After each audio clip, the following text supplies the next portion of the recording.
இந்த மவுண்டெயின்ல வந்து மழை பெய்யறப்ப அங்க தண்ணி உருவாகி இந்த தண்ணி வந்து வாட்டர் ஃபால்ஸ் வழியா கீழே இறங்கி வருது. கீழே இறங்கி வர அந்த தண்ணி வந்துட்டு டேமுக்கு வந்து டேம்ல ஸ்டோர் ஆகி அதுக்கப்புறம் தண்ணி மூவ் ஆகுது. தண்ணி மூவ் ஆகுறப்ப அங்க இருக்க ஃபேக்டரியில ஏர் பொல்யூஷனால அங்க இருந்து இந்த carbon monoxide, nitrogen dioxide gas எல்லாம் வந்து அட்மாஸ்பியர்ல கலக்குது. அந்த கலக்கிற கேஸ் தான் வந்து இந்த லிவிங் ஏரியாவில் இருக்க பீப்புள்லாம் வந்து சுவாசிக்கிறாங்க. இதனால உங்களுக்கு வந்து ஏர் பிரீத்திங் ப்ராப்ளம்ஸ் வரும்.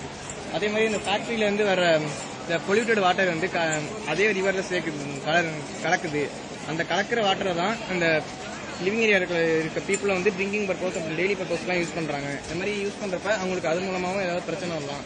இதை தடுக்கிறதுக்கு வந்து பிளேயர் செலக்ஷன் மூலமா ஏர் பொல்யூஷனையும் பியூரிஃபிகேஷன் மூலமா வாட்டரையும் வந்து பியூரிஃபை பண்ணி ரிவர்ல சேர்த்தீங்கன்னா இந்த எந்த ப்ராப்ளமும் வராது. அதே மாதிரி அதிகப்படியான சவுண்ட் வந்து இந்த ரிவர்லேருந்து ஃபேக்டரியிலேருந்து வெளில வர்றதுனால அங்கே இந்த ஏரியாவில் நாய்ஸ் பொல்யூஷனும் உருவாகுது. ஆற்றுலேருந்து மணல் எடுக்கிறதுனால பாண்டு, ரிவர் இதெல்லாம் எம்டி ஆகிடும். ஸோ பக்கத்தில் உள்ள வில்லேஜஸ்லாம் வாட்டர் ஃபெசிலிட்டிஸ் இல்லாமல் அக்ரிகல்ச்சர் லேண்ட் பண்ண முடியாமல் ரொம்ப கஷ்டப்படுவாங்க. அதனால நம்ம ரிவர் எடுக்கும்போது ஆற்றுலேருந்து மணல் எடுக்கும்போது நைட்ரோஜன், பொட்டாசியம், ஆக்சிஜன் இதெல்லாம் எடுத்துறதுனால இதை விட்டுட்டு மற்ற பெரிய ரிவரான கங்கா, யமுனா இதுலேருந்து எடுத்தோம்னா நிறையா ஆறு நிறையா இருக்கும். பக்கத்தில் உள்ள வில்லேஜஸ் இல்லாமல் நல்லா செழுமையாக இருக்கும். இப்போ உள்ள காலகட்டத்தில் வந்து வாட்டரோட பற்றாக்குறை ரொம்ப கம்மியாக இருக்குது. அதனால வந்து ஒவ்வொரு வீட்லேயும் வந்து வாட்டர் வந்து சேமிக்கணும். அப்படி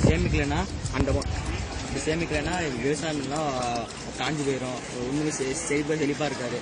எப்படி சேமிக்கலாம்னா மழை நீரை வந்து வேஸ்ட் பண்ணாமல் ரெயின் வாட்டர் ஹார்வெஸ்ட் மூலம் சேமிக்கலாம். அப்படி இல்லைன்னா கிணறு மூலியம் அந்த தண்ணி வந்து பைப் மூலியமாக எடுத்து கிணறுல சேமிக்கலாம். அப்படி இல்லைனா சின்டெக்ஸ் டேங்க் சேமிக்கலாம். அந்த தண்ணியெல்லாம் வந்து நம்ம டெய்லி யூஸ் பண்ணுறது, கிளாஸ் வெஹிக்கிள் வாஷ் பண்ணுறதுக்கும், கார்டனை அழகாக மெயின்டைன் பண்ணுறதுக்கும், மித்த வாட்டர் தேவைப்படும் அப்ளிகன்ஸ்க்கு யூஸ் பண்ணலாம் வாட்டரை.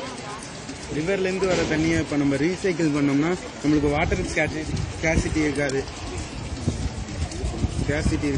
அதனால நம்ம தண்ணி எப்படி சேமிச்சோன்னா ஃபியூச்சர் நல்லாயிருக்கும்.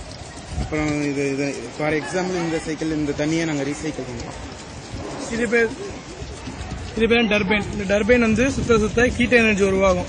அந்த ஹீட் எனர்ஜி வந்து எலக்ட்ரிக் எனர்ஜியாக கன்வெர்ட் ஆகும். நம்ம கன்வெர்ட் ஆகும்போது ஒரு ஊருக்கு கரண்ட் கிடைக்கும்.